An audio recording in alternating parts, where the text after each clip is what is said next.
Ganz schlicht in Weiß, Schwarz und Silber, dazu die runde Form. Das ist ein echter Hingucker.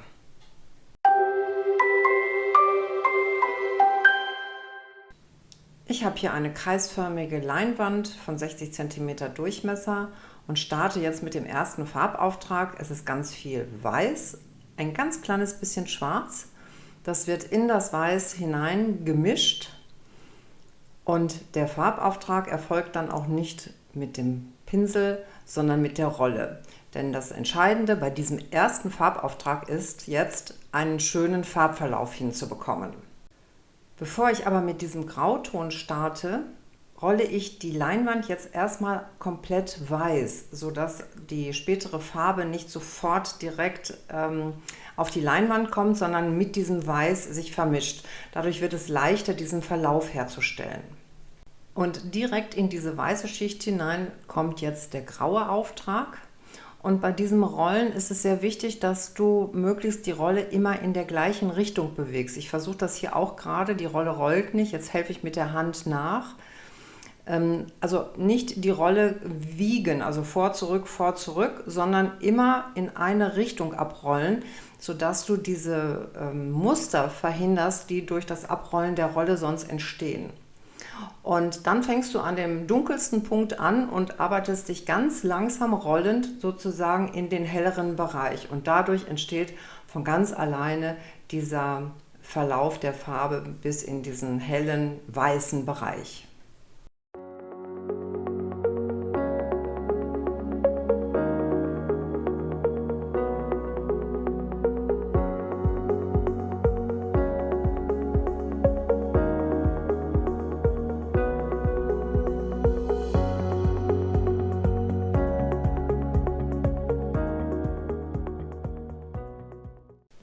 Da ich die Rolle gleich wieder benutzen werde, in circa einer Stunde, wenn dieser Auftrag trocken ist, umhülle ich sie einfach mit einer Plastiktüte, dann muss ich sie jetzt nicht auswaschen und mein nachfolgender Ton ist sowieso dunkler, dann kann ich also die Rolle direkt wieder nutzen. Diese Schicht ist nach 1 bis 2 Stunden trocken und dann kannst du mit dem dunklen Bereich im unteren Teil weitermachen. Dazu musst du diesen Bereich abkleben. Damit das auch sauber und präzise gelingt, gibt es extra Klebebänder, die sehr präzise Kanten hinterlassen. Für den unteren Bereich nutze ich jetzt die Farbe aus diesem ersten Bereich. Ich gebe noch ein bisschen Schwarz dazu und dann kann das Ganze gleichmäßig in dunkelgrau gerollt werden.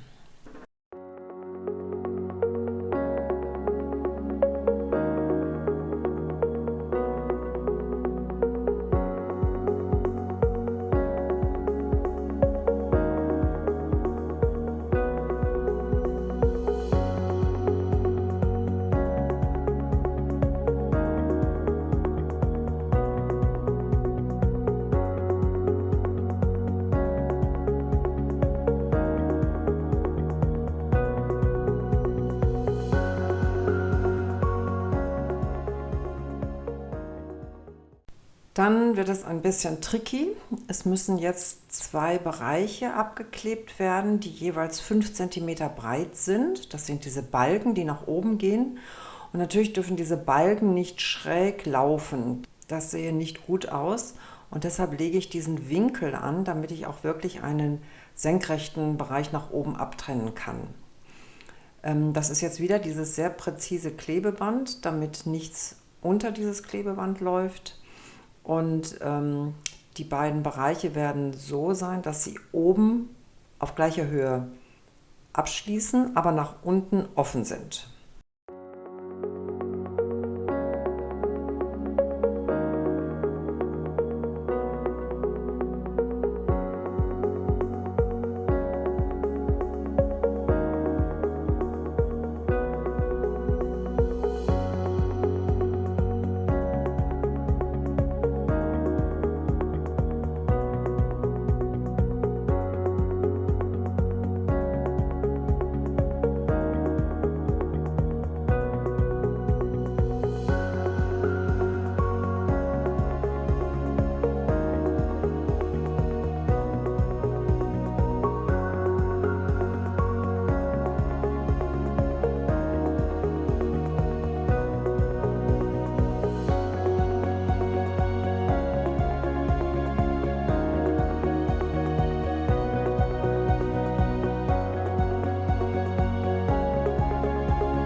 Für die Balken habe ich jetzt 200 Gramm schwarzes Marmormehl und 100 Gramm Acrylbinder schon mal verrührt. Dieses Marmormehl wird nicht brechen, aber es wird eine sehr schöne Oberfläche machen, die man dann anschließend auch gut versilbern kann. Und diese Masse trage ich jetzt mit einem kleinen Mahlmesser auf in diese Bereiche, die ich vorher abgeklebt habe. Nach unten wird das Ganze einfach auslaufen und du trägst es ungefähr so einen halben Zentimeter dick auf und darfst auch ein bisschen Struktur da reinbringen, weil dieses Marmormehl selbst gar nicht arbeitet. Also so wie du es im Grunde aufträgst, so wird das dann auch trocknen.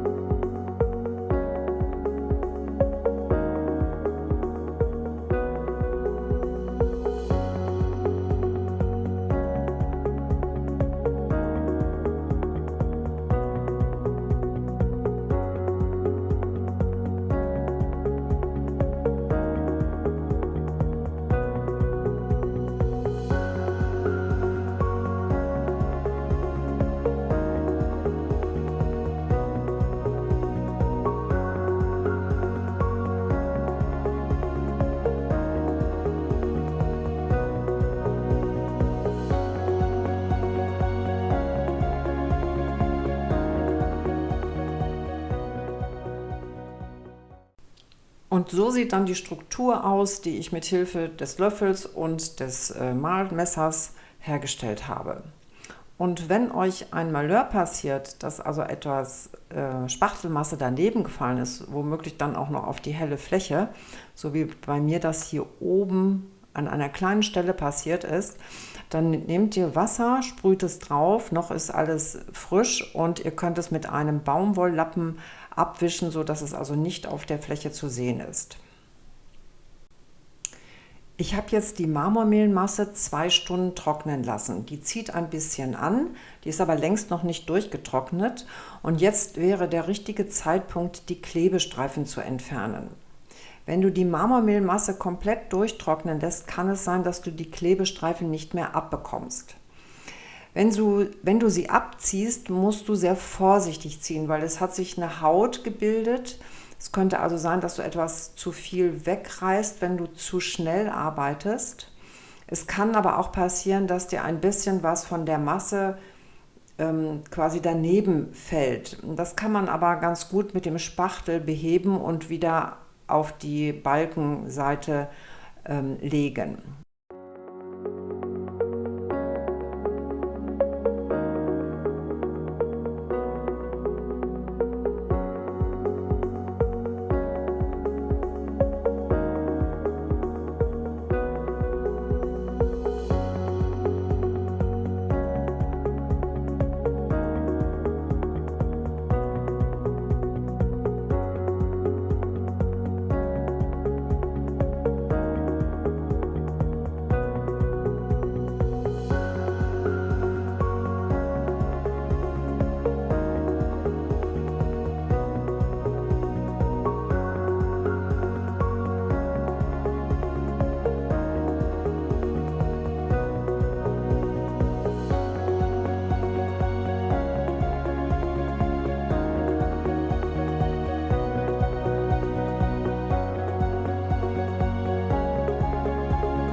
Das habe ich gut durchtrocknen lassen, so 1 bis 2 Tage. Und nun können wir ans Versilbern gehen. Damit ich möglichst präzise den jeweils rechten Rand einhalte, lege ich mir Pappstreifen dorthin. Und dann brauche ich Anlegemilch. Anlegemilch ist nichts anderes als ein Acrylfabrikat, was nach dem Trocknen sehr klebrig ist und darauf haftet dann das Silber. Diese Anlegemilch schütte ich mir auf einen Teller und ich werde sie auftragen mit einer kleinen Rolle. Das kannst du genauso gut aber auch mit dem Pinsel machen. Ich hatte das Gefühl, dass es hier mit der Rolle ganz gut geht. Probier es einfach aus, wie es für dich passt. Und dann rolle ich über den Balken, aber so, dass eben nur diese rechte Hälfte mit dieser Anlegemilch bedeckt wird.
Nach einer halben Stunde ist die Anlegemilch trocken, das heißt, sie ist klebrig.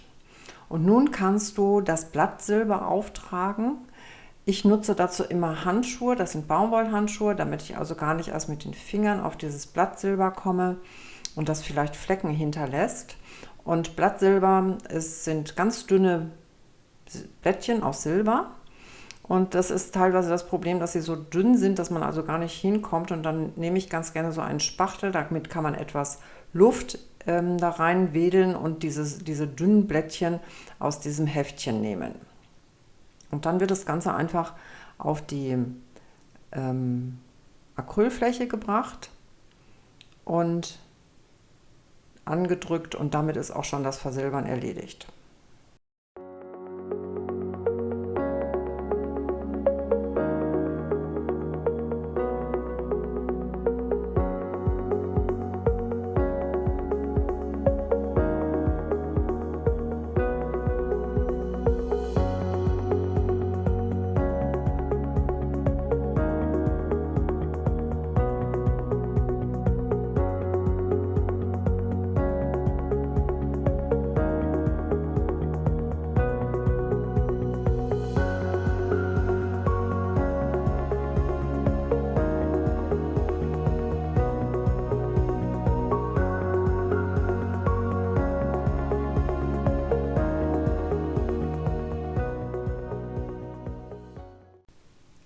Wenn alles mit Blattsilber bedeckt ist, dann gehe ich nochmal mit einem Borstenpinsel drüber und fege sozusagen die überschüssigen Partikel aus diesem Bild raus. Und ich empfehle dir, das am Ende auch aufzusaugen, sonst hast du tatsächlich überall diese Spuren von Blattsilber.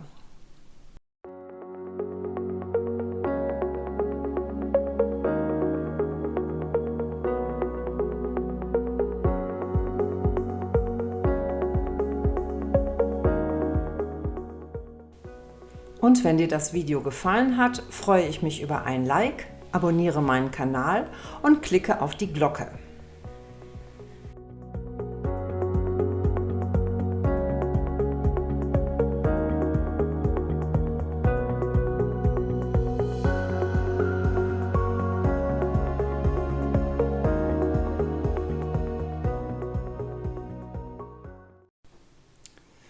So, jetzt ist alles versäubert, alles prima soweit.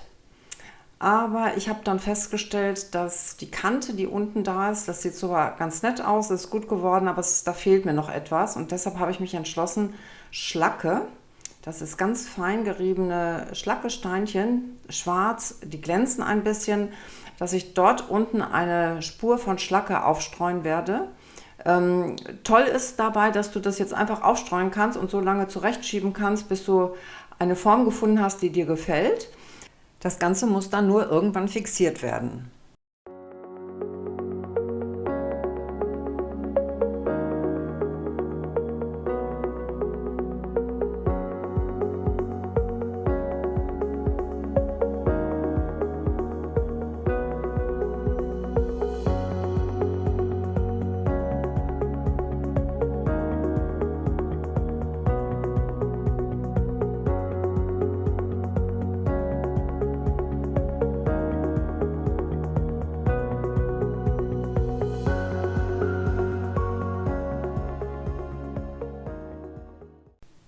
Und diese Fixierung ist eine Mischung aus Acrylemulsion und Wasser im Verhältnis 1:1.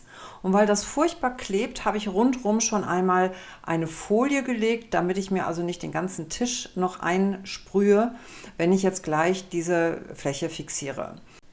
Die Mischung habe ich mir in eine Sprühflasche abgefüllt und kann jetzt das ganze Bild damit einsprühen. Also es wird nicht nur die Schlacke eingesprüht, sondern gleich das ganze Bild, weil das eine glänzende Schicht macht und ich dadurch auch nicht mehr lackieren muss und dadurch auch das Ganze sehr gleichmäßig wird.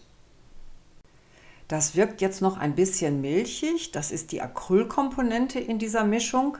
Das wird aber am Ende ganz durchsichtig auftrocknen und wenn das trocken ist, ist das Bild dann auch fertig und du kannst es aufhängen.